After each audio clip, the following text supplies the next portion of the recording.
This is Concepts, where two pretentious sirs quibble over ideas that explain today's world. Phil Shea and Steve Rose. All right, welcome to Concepts. Welcome back. My name is Phil Shea. And I'm Steve Rose. Yeah, there we go. We are saying our names. We're slowly getting to be more professional, I guess. Not really. We realized we hadn't introduced ourselves ever, and so if you didn't know who we are by our voices, you would... Well, I mean, they still don't really know us. We should say, my name is Phil Shea. I am currently working on a Dungeons & Dragons website, and I write fiction for money. That's my current job. Super Steve. geek. Ugh. Yep. Listen to the friggin' podcast. Of course, we're super geeks. Both of us are nerds. In our own ways. Oh, yeah. You're just a cool nerd then. Is that what you're trying to say? I'm a cooler nerd than you. So, what are we talking about today? Okay. You're not going to say what you're working on? No. All right, then we'll just skip that. Fine. Don't care about you. That's fine. And then you'll come back and complain about how I didn't give you enough attention. Okay, so today we're talking about idea excavation. Honestly, it's an idea of my own. I can't find, I'm sure it exists somewhere, but I can't find a formal term for this that directly addresses what I'm talking about. Idea excavation can be summarized in take what's valuable and leave what's not. And when I searched that term, for some reason, it was just about employees being fired or managers screwing up and firing employees, or it just had something to do with like resumes and applications and stuff. So I don't really get why or how. In archaeology, excavation is to carefully dig out all the trash and take what's valuable and try not to damage it in the process. And that's kind of why I chose that term, because it's to do with hearing maybe an idiot talking and you don't want to listen to anything they say, but they may have something of value still. I think this is encapsulated in the phrase, it's by Galileo, which the quote is, quote, "I have never met a man so ignorant that I couldn't learn something from him," end quote. What do you think about this? So idea excavation, I didn't really realize it was about taking what's valuable and leaving the rest, because I was thinking about excavation in the context of building a home. I guess it's kind of relevant to my situation right now. Wait, excavate? Isn't that just mainly just digging a hole? Yeah, they excavate for putting the basement in. They can lay the foundation in the excavated part of the land. So I was thinking idea excavation was digging deep into an idea to see what's underneath, and then you can lay a solid foundation for your thoughts. So that's why you kept being like, I'm going to help you excavate this idea. Yeah. That's not, and I kept being like, okay, I guess that works. Yeah, it's funny that we took excavation from very different perspectives. I was doing mine from construction and yours is more from archaeology. Right, yeah. But the concept of idea excavation, I think you made it up. It's not really out there.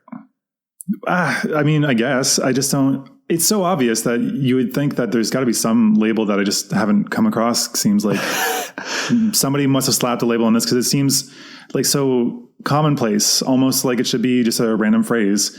But it should be. It should be. But whatever. Yeah, I'm proposing idea excavation. So I was talking to a friend about this, and they suggested that it would require steel manning, that it was similar to it. And I don't think it's required, but I think it helps. So just a refresher on that, steel manning is taking the strongest form of somebody's argument and then retorting on that, giving them the most defensible interpretation of what they've said. And while that is useful, what I'm saying here instead is like, okay, suppose you're reading a book. Okay, a great example is the book Letting Go. You push that on me, and it's so woo-woo. Oh my God. Hey, I don't even remember what the value of that book was, but I do remember it being valuable. It's so good, but you have to let go of the kind of crazy ideas. Right. And because like he opens it with just the most outlandish garbage. You're like, oh God, I almost put it down several times, but I was like, okay, no, but Steve said this has value in it. So I kept going, and yeah, truly I had to shear off quite a bit of that book. But the idea I remember being valuable, but I want to reread it. But at the same time, I don't want to have to endure that. Like saying that you can cure your short-sightedness by letting go of emotional stress, by letting go of your attachment to having to see. I don't know. He talked about driving around without his glasses on, and it seemed kind of dangerous, actually. Yeah, it doesn't seem like a great prescription. So I actually found this idea to be interesting. I ended up kind of diving into the nomological network a bit. But I think it is relevant. It's more to do with ideas. Relevant. Yeah, I got to sing-song it. So I think this approach requires a couple things. Okay, so steel manning, like I said, it helps, but I think it has to do a lot. And I think this is where we keep ending up again and again as I edit our podcast episodes, that it has to do with getting rid of ego to some degree, and also having the intellectual confidence to say that this makes sense, but the rest of this does not make sense, especially when it's like a respected published book or something that a lot of people believe in. You have to think for yourself and be confident enough in your ability to think to say, no, I don't agree with this. This is pretty much the concept of critical thinking, is it not? It's, I guess, a tool of critical thinking. Yeah. It's a extra side thing, not directly related. I think it's hard. You're right. There are a lot of related concepts, but I think this one specifically is about, even if, okay, so going back to that phrase, there's never a man so ignorant that I couldn't learn something from him. One of the explanations, so I looked at that quote to see if I could find something related. And again, I couldn't, except for Quora, a person asking what it meant. And people say that they focus a lot on declarative memory, which, if you're unfamiliar, declarative memory is things that you can say in words, you can express in words, facts. But then there's other things like procedural memory, or I guess you could extract information by just watching somebody. So I take that more broadly, instead of just saying, because like they interpret it as everybody knows something, everyone has their own experiences, and they can explain things or know things that we don't know, and they can teach you those things verbally, is how people are taking it more literally. But I'm saying that if you see somebody who doesn't want to teach you anything and is just a complete dick to everybody around them, then you can see from their behavior that that is not what you want to be. And you can use them as a mirror on yourself and say, am I like that? How am I like that? Can I not be like that? That reminds me of your concept of the loser that we talked about in the growth mindset versus fixed mindset episode. Yeah. That's right. Kind of where we landed in terms of what the loser label would entail. I think it's useful in that way, because by defining it, you can say, I don't think it's so useful to sling around, but I think it's useful to use as an examination of what would a loser be to you, and how can you avoid doing that? I guess it's the opposite of choosing who you wish to be and moving towards that. This is kind of choosing an archetype who you don't want to be, and moving away from it. So you're excavating the ideas that are worth keeping in that other person and then throwing right. Or you can actually, the lesson can be to just not be like them. So while they can be caustic and very difficult to deal with, and you don't want to even think anything positive about them, like Trump, for instance. Trump is great at manipulating the media. Overall, I think he's a garbage person, but people will not even concede that he has any admirable quote. But this is or admirable trait. But this is where idea excavation has to come in, where you remove your ego, because a lot of that is like, they are just so, I mean, it's kind of ego related. It's just, he violates their morals so much that they just can't give him anything. But that means that he somehow became president just by pure chance, and he was able to do a lot of stuff by pure chance and luck, but clearly he was doing it with some level of skill, even if it was sometimes quite bumbling. Right. So you're learning from the negative. It's not like there's like a few good ideas like that book called Letting Go, where there was actually some real gold in there, and you're panning for gold in that sense. But in this other sense, you're looking at what's the exact opposite of this, because there's no admirable traits. But I guess in terms of Trump, you said that there are some admirable traits, as in charismatic manipulation of the media, I guess, if you call that an admirable trait. I mean, yeah, like the ability to do these things, the skill is admirable. How he uses it is a different story altogether. Exactly. But that is, yeah. And then there's the negative as well. So you can extract positive value from a negative, like a person being a complete asshole or running around. Like I had this friend I had a disagreement with, and well, it wasn't really a disagreement. I messaged them during work hours, and then they came back and got pissed off at me for messaging them on Facebook during work hours. And they dismissed me very rudely, as though it's like all my bad that they responded during their work hours. Like I don't expect somebody to respond during that time. And so then I just said, like, tact is useful. Like you should, I didn't say you should. I just said, I requested that in the future, she'd just say, I'm busy. And I'll get to this later. And then she said that it was my fault for taking it that way, and that she was just being herself, and that it's my problem that I was offended by it. So in that, I guess my lesson was that I don't want to put off people that way. And I think that kind of behavior puts you in a bad position because it just creates more enemies unnecessarily, or bad will. And so that was kind of a lesson there. Right. So you're learning from the negative in that sense. Yes. I also think this, where I was tying this in with ego, was a lot of people, and us to some degree, I'm sure everyone does this, takes ideas and kind of internalizes them. Like we were talking about with internalized capitalism, you take this idea and you internalize it so that it becomes part of your identity. Right. And if you're too married to an idea, then if somebody is saying something against those ideas, but they still have value in there, you might not listen to any of the valuable ideas because it's all lumped together as a threat to yourself because it's attacking that particular idea. So ego is a disruption to proper excavating and learning from the nuggets of wisdom that may be in this broader statement that you are threatened by, because there's some elements that question your identity. Right. So like your example of panning for gold, it's like you're panning for gold, and because the gold is among dirt, you throw it away. I can't touch this dirt. It threatens who I am. Yeah, like Jordan Peterson's an example of that, where he says a lot of inflammatory things, but if you listen to what he says directly, there's a lot of value there. You don't have to agree with everything he says or even like him as a person, but some of the things he says are completely valuable. Yes. I was just listening to a Peterson podcast, actually. The priest one? With the bishop, yeah. Right. Yeah, I haven't listened to that, but I know you were admiring their technical setup. Yeah, the main thing I took from that was what a really nice camera setup he's got there. The bishop, not Peterson. Yeah.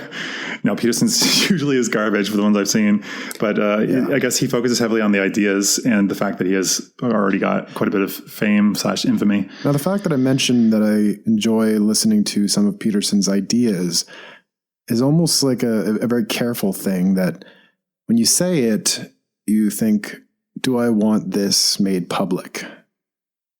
Yeah, I think this goes back to what I was talking about, or what I discovered earlier this week, where the right wing's application of postmodernism, which that just kind of blew my mind, and it was like, whoa. Because like the left's application, they are the ones that created postmodernism, and they are the ones that most use it and are attacked by the right for using it, which I guess is that truth is subjective, science may not know stuff, questioning whether science is entirely valid, and saying that there are other ways of knowing things, which to me just feels like intellectualized mysticism, like a backslide into anti-intellectualism. What do you think? Am I accurate in that? You actually studied it. Yeah, I think we might be losing a few people in terms of where we're at, because we come with context here. And if people don't know who Peterson is, I think that might be something we'd have to. Well, okay. All we need to know is that like people have generally heard of him, but he's a Canadian professor. He stood up against Bill C-16, I think it was, that was he saw as compelled speech, which it seemed to be. And you can argue whether he was right or wrong on that, but he was basically saying that he wanted to defend freedom of speech and not require compelled speech. And compelled speech means you must say this or there are legal punishments in store. And in this case, it was using trans people's labels as they request. He has said numerous times that he would respect them as individuals, and if they requested it, he would call them that. But he's against the idea of the law forcing you to do these things, because that's kind of an infringement on our fundamental right of freedom of speech. Yeah. So, but it was polarized. Highly polarized, highly controversial, and people attacked him for being a transphobe and saying that he was overreaching in that. But there have been instances so far that have shown him to be at least somewhat prescient, like Lindsay Shepherd, her whole debacle at Laurier. But I mean, I don't know. I haven't really been following it that much. So even he's a controversial figure. Mentioning his name and suggesting you listen to some of his stuff, it comes with potential criticism of baggage. Baggage of certain labels, like, as you said, transphobe, and What we're talking about here, right wing, alt-right, and he's not. He doesn't identify with it at all, but he comes with a lot of supporters in that area, and so because it's mostly male supporters. He speaks to disenfranchised males, and he tries to like give them a path to be more productive. At least that's my takeaway from it. But maybe I'm being too generous. Yeah, when you say disenfranchised males, that comes with some baggage as well, because it's like, well, they're a dominant group potentially. But this would be more in the realm of... Not potentially. They definitely... For sure. Like, men generally are more dominant, but that doesn't mean that every single person in that subsection can't be further divided into different, like, rich and poor. I guess incel type disenfranchisement and or lower socioeconomic status disenfranchisement. Yeah, and it seems like he's trying to combat that, give them a path towards productivity and actually being a good member of society. He seems to be trying to de-radicalize more than anything, from what I can tell. And actually recently, the Marvel came out and basically kind of parroted him in a supervillain, a Nazi supervillain, the Red Skull, Captain America's arch nemesis. He basically went on YouTube and spoke to men in a similar fashion, and they basically are equating them, which I was pretty taken aback at that interpretation. I guess you can kind of see that, but not really with this particular individual, but is what it is. So saying you listen to his stuff comes with that baggage, and we're talking about actually taking what is good and useful and not necessarily having to buy into everything and or the connotations that come with it. Yeah, but this also goes back to some of the things we've talked about before, which is kind of why I've tried to embed those earlier, like the straw man. It is definitely straw manning his stances and reducing them as much as possible. As well, they're doing something that I've come across actually in the pickup community. This is the idea that you take... It's nut picking, basically, by a different name, where you pick somebody that you think is crazy enough, you hold them up as the example to laugh at and say, look at these idiots. Everyone in that subgroup that we don't want to respect is like this idiot. And so with Peterson, they keep... not individuals in this case, they take statements he's made, blow them out of proportion, and make it seem like that's the only thing he's ever said. And that deters people from ever even looking at what he actually says or listening to what he actually says, because then it becomes kind of why would I listen to this bigot? Why would I even give him any airspace? Why would I give him any views? And so then people don't see that that's an attack that is very successful by getting people to not even engage with what he says. Right. So it's an interesting neutering tool of somebody that they don't want to speak for whatever reason. Right. Yeah. And as one of our other themes, you said one of the themes here was ego.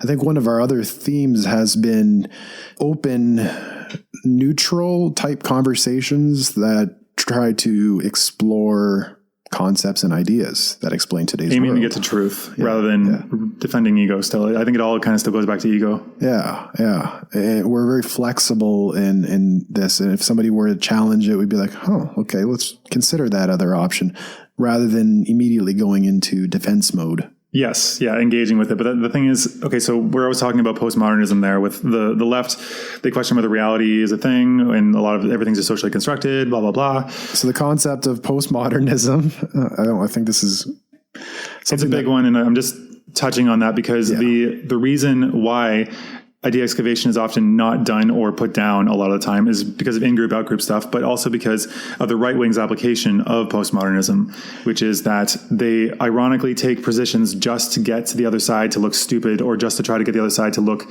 hypocritical or stupid or incompetent or whatever they want. Yeah. They aren't actually taking a firmly held or strongly held belief, a genuinely held belief. They're just taking a stance just to get a rise out of the other side, which means that you can't ever be sure that the person you're speaking with is genuinely holding the belief. They could just be trying to make you look stupid, which means that if somebody disagrees with you, they may just be doing it to get your goat and not actually engage. And so it has led to continual bad faith discussions, because the one side that would like to engage will not, because they've been had in this way too many times, and the other side just laughs about how they've basically poisoned the well so much. Yeah. And in simple terms, the idea of postmodernism is fundamentally questioning the nature and existence of truth. And it's the opposite of modernism, which developed after the late 18th century with the development of science, rationality, and Western civilization, really embracing these ideals and became the modern ideals. And the idea of postmodernism is saying, well, can we actually find truth? Can science tell us the true nature of things? And this is not a religious version of questioning, because religion had always been there competing with science for the nature of what is truth.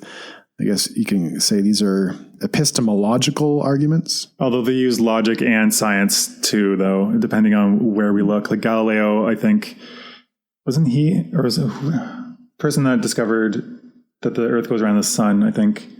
That wasn't Galileo. I think that was maybe Epicurus. No, definitely not. Maybe Galileo. Anyway, they were, I think, condemned to death for it.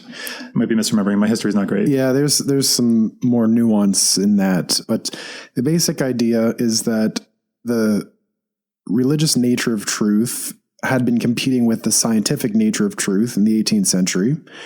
And it's an epistemological question of how do we come to truth? It's a process, and science developed a particular process called the scientific method. And so those two had been competing throughout the 20th century. And then here comes postmodernism and says, you're both wrong. We can't know truth at all. I wouldn't say they were competing in the 20th century. It's pretty firmly established that like religion doesn't get us nearly as far as science. That shouldn't be a controversial statement. Right. Well, science was firmly established, but I guess in the US there had been competition, let's just say. Yeah, I guess there's reactionary movements. Right. And postmodernism came in and said, you're both wrong. We can't know truth. Just extreme skepticism. Yeah, it kind of threw out both of them and said, we just can't know what truth is. And God, that is such a backslide. This is often associated with a left-wing criticism of what exists. And it can fall into an extreme deconstruction of everything we know. And we come to a place of what can we know? What do we know? And we don't know. Do we know anything? And you can see some of the questioning coming out in the gender politics. And there's some usefulness to the skepticism and questioning, of course. But when you go to the extreme end of nothing is real on the left, then what are our institutions? How do we have a semblance of order in our society? Now that my big problem with this a lot of the time was that whenever you would it became this kind of intellectual pecking order in the ivory tower. Like the person that most understood it would be more revered, or if somebody was higher status, then their interpretation would be more valued for some reason. And whenever I remember this was popular, I think queer theory is kind of it's not the same theoretically, but the way it's treated seems similar. Where if you ask, what is queer theory? What is postmodernism? The responses I get are just so infuriating, because if it's a useful theory, you should be able to friggin' define it. Instead, they say, oh, whole courses are dedicated to that. Oh, I couldn't do that. That's a really big question. Then what the hell use is your theory if you can't even really firm it up at all? If you can't summarize it in at least a few sentences, or I don't know, like a paragraph, the summary, like the very basics of the thing, then it's not a good theory, in my opinion. At least not yet. It sounds like you're probably talking to inexperienced grad students who had recently learned about these ideas, or had learned about these ideas in a somewhat superficial way, and they are uncomfortable talking about it. So they just say, see this book and or course. I think that's where your criticism is probably directed at. Perhaps. But I mean, again, I'm not throwing away the entire theory. I think a lot of it is damaging, and that if you lean into it, it's as a trend, it's a really dangerous trend. But like questioning certain things like gender and other things that we've just taken for granted, that is useful to open up those for discussion. But I don't think we should be like, we don't know anything at all. Like, then how did we get to space? How do we have like TVs and phones and shit? Like, we clearly have figured some stuff out, and like physics and hard sciences, blah, blah, blah. Mm-hmm. Yeah. And so this is not to throw out these particular theories. It's more of a criticism of either an extreme end of those theories, or a superficial or naive interpretation of the theories. Right.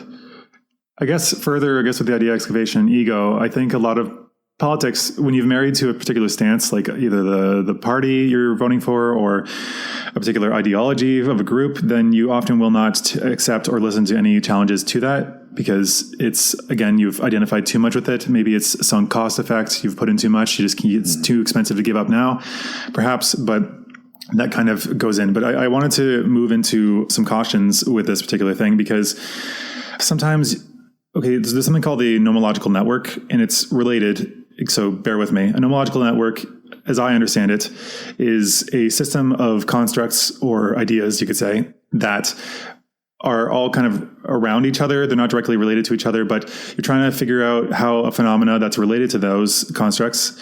Think of it like I'm picturing it like a spider web. So each time the web touches another thing, that's a node, that's an idea that is supported by the ones locally around it. And as, say, a fly tries to pass through, if it's supported, then it'll get incorporated into the web as another node, let's say. So kind of like a three-dimensional red rover in space is what I have written down here, where you try to send it through, and if it breaks through, then it probably wasn't supported by the evidence that we currently have, because those ideas that are already existing should be fairly solid, or at least seem to be solid. So let's think of an example.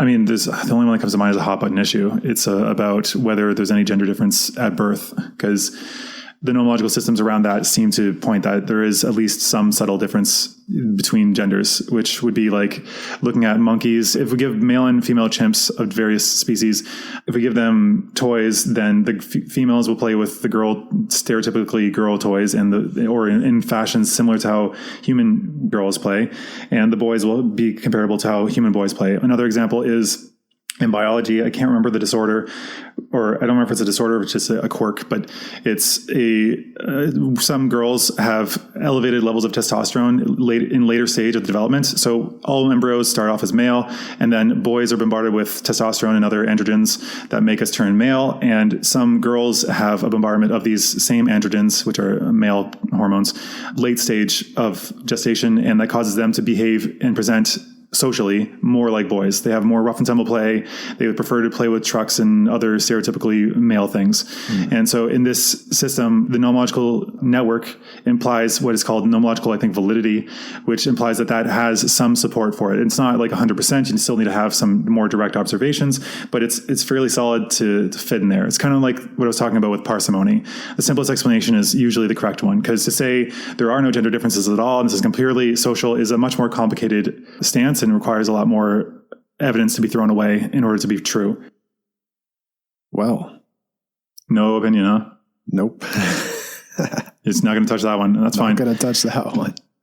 I mean, say whatever you want about it. I don't think that it's destiny in that way. You can still change it. I think the far left, when it comes to gender, is wrong in saying that there is no such thing as completely socially constructed. And the far right is also wrong, because they are very much more rigid with their perspective on what a man and a woman is. I think it's somewhere in between, where we're born with some extra sway in one direction or the other, but it can change with life. It's nature and nurture, not either or. And I think that's pretty much where most genetics and stuff comes out. How much is nature? How much is nurture? That is the part you'd have to debate. But in this case, it seems like there is at least some element of nature. I'm trying to connect this back to the idea excavation.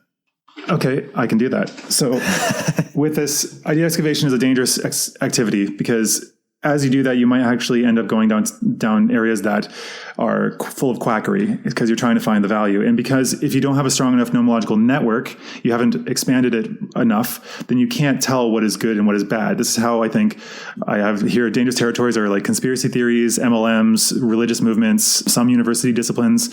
I guess a lot of them, whatever kind of tries to get you while you're young, it's because your nomological network is too narrow, and it can't tell. Your bullshit meter is not developed enough. That's what the nomological system basically is. Can I try to define the nomological system a little clearer? Because you're throwing it around, and that's basically, it's a bull. Okay, I was just about to do that. It was firming it up, but sure, go for it.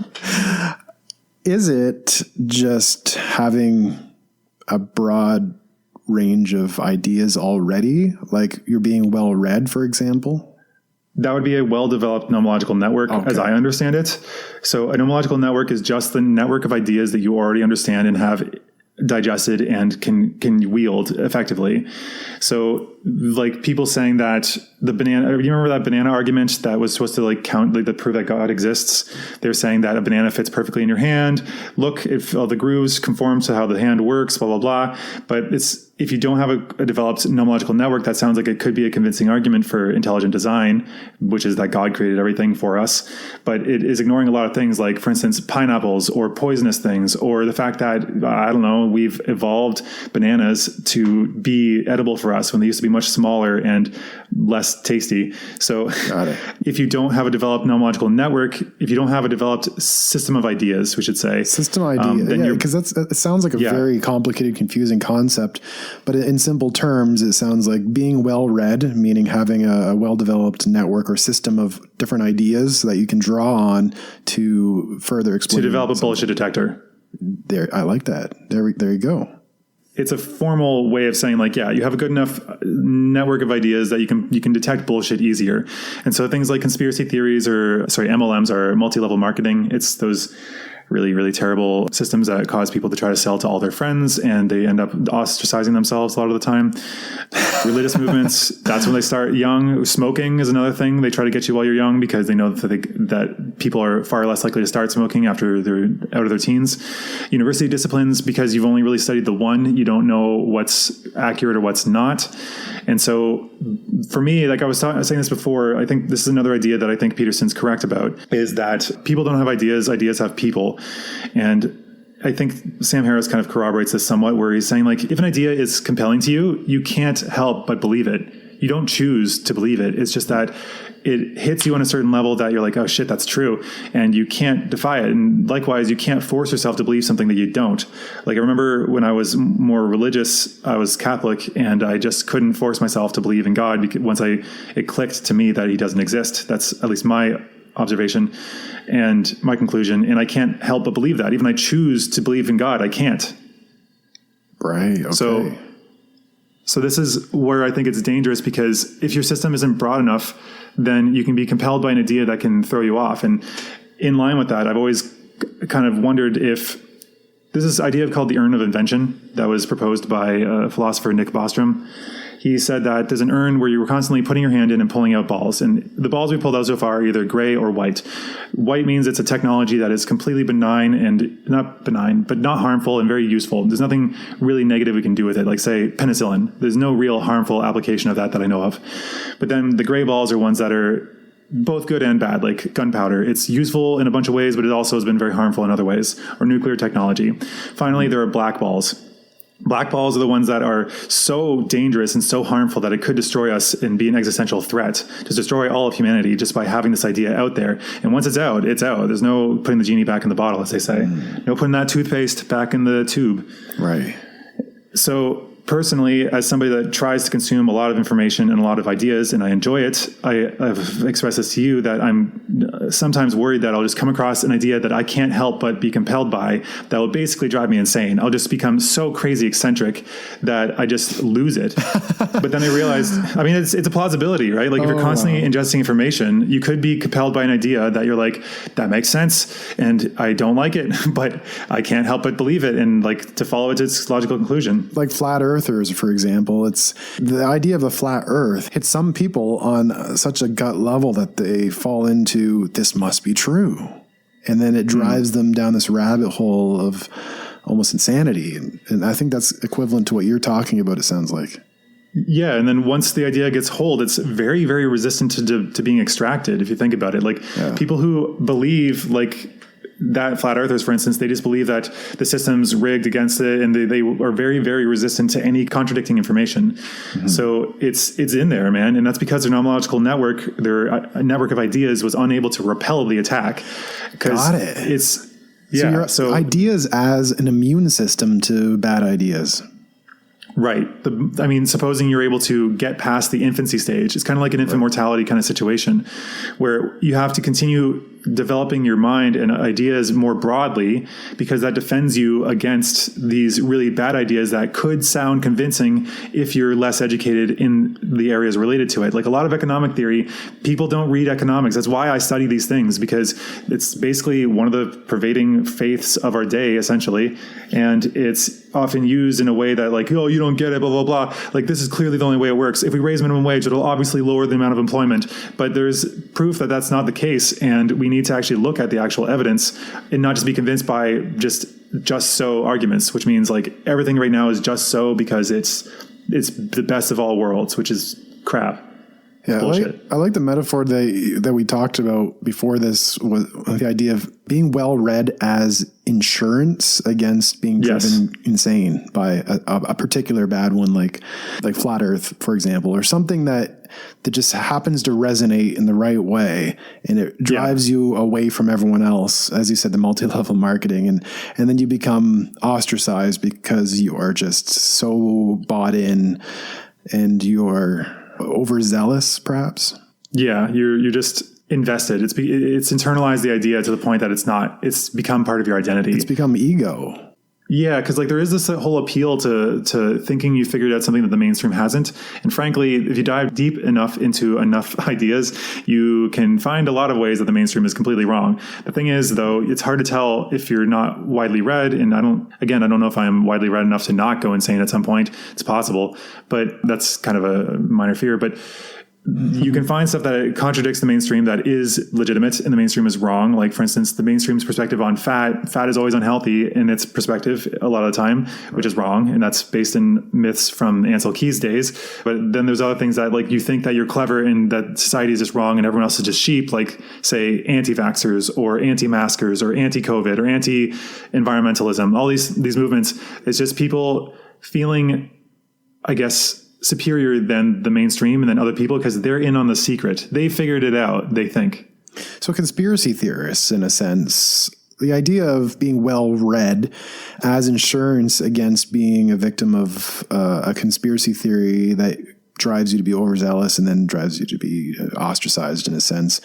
And you are particularly concerned about this because you are living a deinstitutionalized lifestyle. You don't work within the normal institutions. You're unmarried. And so you're relatively untethered, one may say. And the land project we talked about before of buying some cheap land and building a co-op. A co-op. There we go. Yeah. It seems like a more, definitely not a commune. At most it'll be a co-op. Yeah. This would create an alternative lifestyle, which would make you susceptible to perhaps certain ideas that would drive you insane, as you said. Yeah, because like removing people from society is one of the tactics of cults, and that's something I want to completely avoid. Yeah. You don't want to create a cult. No, I don't have any interest in that. I want to help people as much as possible and not just self-aggrandize. And so I also need people to keep me in check. And that's so as institutions, defining that, like the institution of friendship, there are people that keep you from going too crazy in that way. Like if you start thinking you are something that you're completely not, then your friends will reel you back and mock you for doing that and be like, no, that's not you. What? And they'll tease you for it. Like I tease you about shit all the time. And I guess vice versa. But so the strategies to avoid going insane, I guess, would be to shelter yourself from ideas and not learn very much. Just focus on what's directly in front of you. And lots of people do that. The other is to conform to the culture around you. It's almost equivalent to living in a bubble. It's almost like there's one way, if you don't ever want to get sick, there's an easy way to do that. We'll just use the metaphor we already have installed here. You just don't ever put your hand in the urn of invention. You'd never pull any balls. The black balls in this case are ones that drive you insane. I think that's confusing though, in a sense, but my metaphor of, let's go with, you never want to get sick. You don't leave your house. So you don't ever challenge your immune system. Or the insurance metaphor, you never want to get in an accident. You just don't drive or be driven. And then you're kind of pulling balls metaphor, which I think is a little confusing, but it works. Are you serious? There's 3 colors of balls in this thing. There are like almost no black ones, but they do exist. And as you pull them out, you get more, in this case, ideas. So white ideas are really beneficial. Gray ideas are controversial, and black are damaging. So it's almost, let's use like the lottery balls example. So you can never pull any balls out like the lottery, and that's equivalent to just never learning anything, and as avoiding ideas as much as possible. Yeah. And this is the equivalent to just avoiding any risk, and you don't learn anything new, but you're also not going to be fed a conspiracy theorist, because if you avoid all ideas, then you're not going to stumble upon a bad one, and that'll drive you. Maybe, because the thing is, I think that's actually very, very precarious, because sometimes while you're walking around or engaging in the world as you must, on some level, you can come across these things, and then you're completely taken off balance. Anybody listening to this podcast is not at risk of that, I would say. Well, you can't avoid all ideas. You'd have to be a hermit. No. But then you and I, we have 2 different approaches that are more functional. Yours is the institutional route, and mine is by building a huge system of ideas, knowledgeable system. Oh, so mine is conforming to society, and yours is being well read. More so, yeah. If we had to black and white it, yeah, I think we both have, like, I have the institution of friends that kind of keep me in line. You have the institutions of family, friends, and marriage, and I guess maybe the church through your wife. Not so much. We don't really attend more like the Christmas Easter type church, I guess. Holiday Christians. Anyway, you have more standardized systems that are more respected and pre-installed with the operating system of our society. You have family, marriage, and friendship. I just have friendship because my family, I don't bounce too many ideas off of. I think we do consume the same amount of ideas. The difference is that my ideas are more focused. I guess our first episode, The Fox and the Hedgehog, we really talked about this, is I consume ideas just as rapidly and vigorously as you, but they're in more concentrated. Yeah, more concentrated field of mental health and addiction largely, whereas you're highly well-read as well, but just across a random assortment of things from botany to economics to mental health and addiction to philosophy. I mean, my main goal is to understand people. That's why I started with psychology, then moved outward ever more since then. Because if you want to understand people, how they work, then you have to look at sociology, and then anthropology, poli-sci, economics, all these things that are driving factors. Like, you've gotten into learning about trees and plants and all that recently too. Yeah, because it's all in systems that influence us and how we interact with them. I guess your idea, immune system or network, is stronger in that it's broader. Well, yes, but I would also say that starting in the soft sciences, so psych particularly, and particularly in the subcategory cognitive psych, how we think, that would probably be one of the best places to start, in my opinion. Maybe I'm obviously biased because that's where I kind of started, but it's the most useful because you can see how the mind works and how it can betray itself, because we can be convinced by things that are not convincing because we don't understand how the mind works sometimes. Mm-hmm. Yeah, there's a really good book on that. Thinking Fast and Slow? Perhaps that one, but there was one that was like, you're not as smart as you think, or something like that. You're now less dumb. How to conquer mob mentality, how to buy happiness, and all the other ways to outsmart yourself. Yeah, and this is kind of going back to, this is getting a bit afield, but this is kind of going back to seeing yourself as an employee that you are working with, or maybe your body as a robot that you're kind of controlling. It has a bunch of desires and drives and stuff that are built in that you have to try to exploit, and a bunch of flaws in the way we are, like our willpower and thinking and shit. We need to examine the actual systems to see how we can most optimally employ them and wield them to get what we actually want, what's best for us. And so that's the cognitive distortion realm of things, or logical fallacies as well. Yeah, I'm thinking more another domain that you've talked about a bit before, not in the podcast, of New Year's resolutions, because those are a perfect example of how we are unruly employees and need to keep ourselves in check by learning how we actually function. Because my contempt towards New Year's resolutions. Right. I think a lot of people have similar contempt. Well, how does it work? Since you want to talk more, you can try to explain this to me. How does what work? The contempt. What's the root of the contempt? Since I want to talk more. The root of the contempt is that everyone knows they're temporary and they don't work. I think that's the... Yeah, it's designed to fail. It's designed with like good intentions, but then like, well, I didn't do it. No surprise. Well, I'm just like everybody else. I failed. Great. Let's go back to exactly how I was before. We'll try again next year.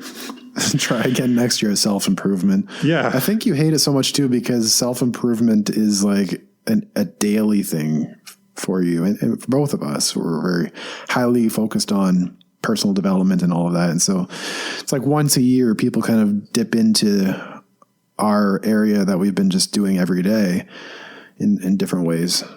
Maybe it is that, like the fake newcomers, and I should just encourage them because that's better. You don't want to gatekeep. Are you developing an identity around self-improvement is my thing? Look at all these newcomers. No. I think it's more just I would rather they be more practical about it and not, because the problem with a lot of these goals is that they make them so big, like get fit, but that can be broken down to a bunch of smaller steps, and just quote, get fit is not a plan. And it's going to be changing so many things that you're going to probably fail because you're changing too much. So I think you don't really get these insights into those things unless you're constantly trying to practice it. Right. Yeah, exactly. So if you're doing it once a year, you're like, wow, I failed. Oh, well. And then you forget the lesson, whatever it was, if you took anything away from that failure. Mm-hmm. But a lot of time, because it's expected to fail because it's a New Year's resolution, then it's not, people don't examine it too deeply, I guess. I don't know. Who knows? Maybe it's violating my own ego in a way. Just encourage people. Yeah, I should. Should? Yeah. Do you want to? I'm shooting myself. Don't should yourself. Don't should on yourself. be kind to yourself. It's okay. Yeah, self-compassion. So I don't really have anything else really to say on this topic anymore. We're just kind of spitballing because I've gone through all my loose notes. I'm not done. Aren't you? Oh, I didn't know that this was your topic. What else you got to say there, Steve?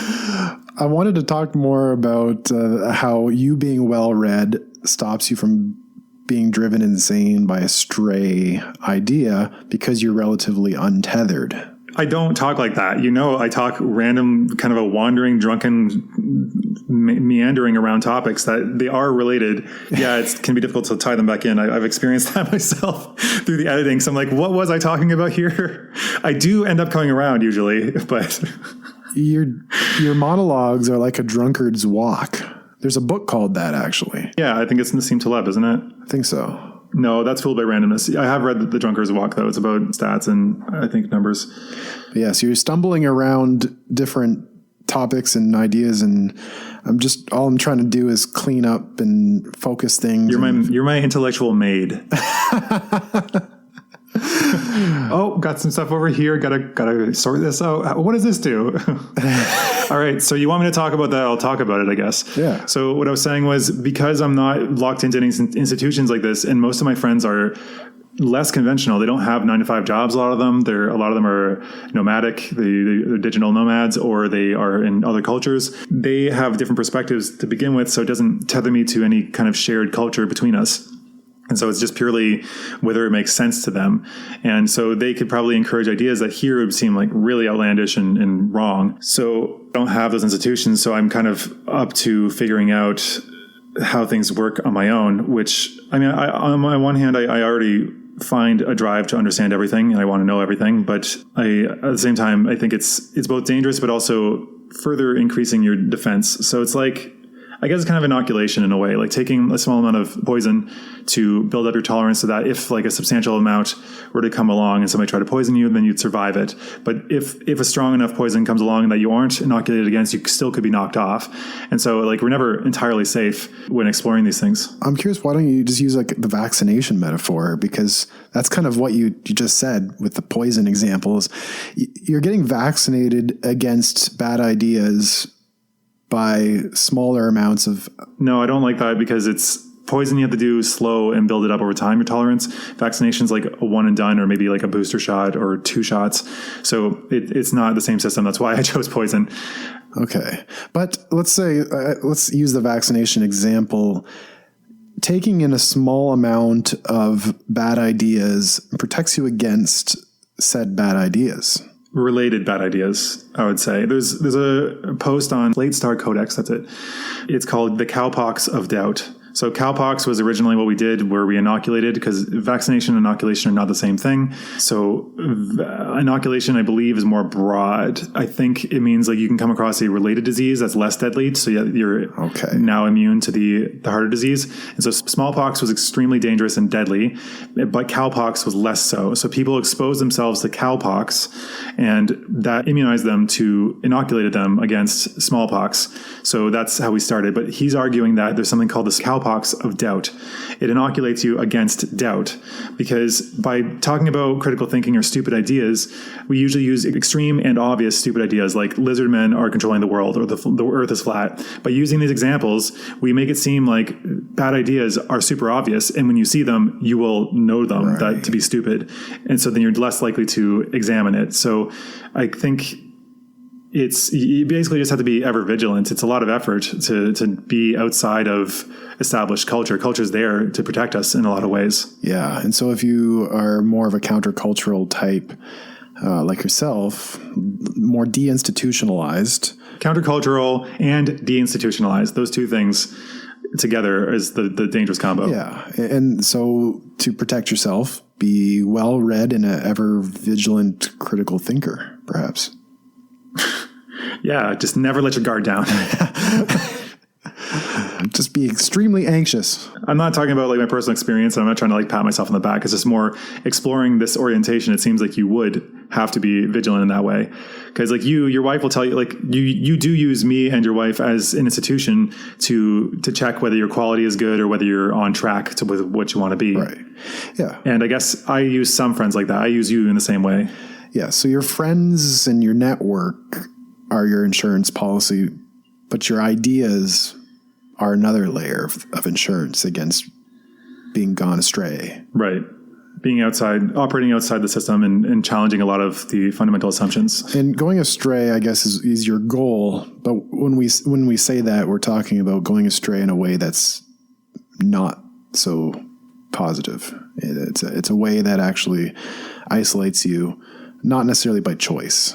I'm not sure I follow. Like, for example, if you become a zealous multi-level marketer and everything just becomes just a mark that I can possibly earn the money from.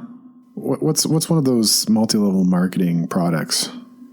I actually never told you that. I don't know if I told you this, that somebody in my family, a relative of one of my relatives, not directly related to me, actually tried to convert me to be an MLM person. For what product? The product was, I think it was electricity or maybe a point of sale service, but it was something that they offered apparently a really good rate, or maybe it was some sort of utility, I think, related thing, maybe point of sale. If they used it, they would get a better rate and I would get a cut of it. So it'd be a great idea, blah, blah, blah. And they had approached me rather at one of my lowest points economically, and I had no prospects. And so it was something that would have been tempting, but luckily my system of ideas was strong enough at the time to repel it, because it was a bad idea, and I'm glad I didn't go for it. It seemed clearly to be a bad idea now, the more that I know about multi-level marketing. As well, I got approached a second time when I was working at a random dead-end job at Tim Hortons and Wilfrid Laurier University. One of my coworkers heard my talking about, like, I don't know, business or whatever, and she said, you seem like you could like this. And we went, and I still have no idea what they sold, because they were just talking about converting people. Their sales were the other salespeople, it seems, which is exactly how those systems work. What's wrong with multi-level marketing in terms of, like, if you want to sell a Scentsy, Scentsy's multi. I don't know what that is. The wax that you put in little heaters and then it scents up your room really good. You're not familiar with Scentsy? No, I'm not. Wow. Okay. See, this is also being outside of the system that, like, I will not know these things because, you didn't even know. Well, for one, I don't want to. You didn't even know Lil Nas X, and yeah, we've already talked about that, and I'm still proud to not know that song because it's a combination of two genres I do not like. Anyway, wow. Okay, so I know who he is now because of his the Satan video, which is so overblown and stupid. But yeah, I know who Lil Nas X is because of that debacle. Yeah, but you never heard of him before that, so that says something. Or Tupperware. Let's go with that. You know what Tupperware is, right? Yeah, that's the very first multi-level marketing. What's was wrong? Wildly successful. What's wrong with selling Tupperware? The problem is that you're constantly selling to your network, so you're basically having to constantly sap money or like guilt money out of your relatives and your friends, and you're constantly in sales mode. So it's like if you're somebody who, okay, so some people think that men and women can't be friends. And it's like a guy who thinks that men and women can't be friends, but all of his contacts are female. So he's going to constantly burn his relationships by trying to sleep with them instead of treating them just like another person. And likewise, in this way, you're objectifying the people in your network to gain something from them, whatever is what you want. And sure, you're selling them something, but they often aren't buying it because they still want it. And really, the system isn't designed for you to sell that much. I mean, if you're a really good salesperson, have a great network, then you can probably do well. I think you said your parents had like this old version of this that they did pretty well because they're sociable in that way. Right. But if you don't, then you're constantly just turning people off because every time you talk to somebody, you're probably just trying to sell them something, trying to take from them. Okay, got it. Okay, so this is good that we explored this and I led you down this path of excavation, because a lot of people would be like, what's wrong with that? And this makes a lot of sense, because now your news feed is just blowing up with someone who's just like, buy this, come to my Tupperware thing, this, and then you meet. But it goes further though. Because like the main thing is it's a pyramid scheme. Like you get a chunk of the sales of the people below you. And so they're constantly pushing people to get more converts. That's why it's multi-level marketing. Yeah. It's a bunch of people pushing to other people to convert more people. And the product is not so important as it is converting extra people under you so you can keep skimming off the top. It's a pyramid scheme. So it's not so much about buy my Tupperware. It's about sell Tupperware and then get someone else to sell it under you. Yes. Get as many good salespeople for this product under you as possible. Correct. Yeah. Don't sell it. That's not profitable. It's it's passive income. They try to sell like, be your own boss, passive income. But the thing is, a lot of time you have to buy a lot of the product up front. And then if you're not a good salesperson, then you're just stuck with all this stuff. And that's where a lot of them make their money.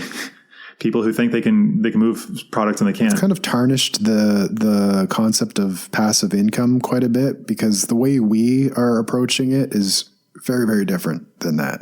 For sure. And okay, the thing is, passive income, I don't even know why people think this is not possible. What do you think the leisure class is? If you're not working class, then you don't have to. Okay, so the working class, if you stop working, then you can't live. Yeah, it's selling your time for money. Yeah, effectively. But the class that's not the working class, the leisure class, can opt to not. And that's because they have passive income that can support them. They're financially independent, which means that their money is making enough money or interest or whatever they've got invested in. They continue like money. Yeah. And buying real estate and investing in stock markets and stuff is the traditional way of doing passive income. But there are still ways with the internet. Right. You're getting dividends or rent. Yeah. With technology, we've been able to figure out ways that you can automate your approach to these things. Yeah. And we talk, if you're interested more in that, our whole last episode was about this. Right. Yeah. Being sucked into having to maximize all of your time for profit, which that should not be the goal. Yeah. And we talked about jumping out of internalized capitalism through, your land project or building a co-op. And so if you're interested in that, you might want to check out that episode. Anyway, I had a couple quotes. Let's see. One is Bruce Lee, and he says, quote, "To waste time is to expend it thoughtlessly and carelessly. We all have time to either spend or waste, and it is our decision what to do with it.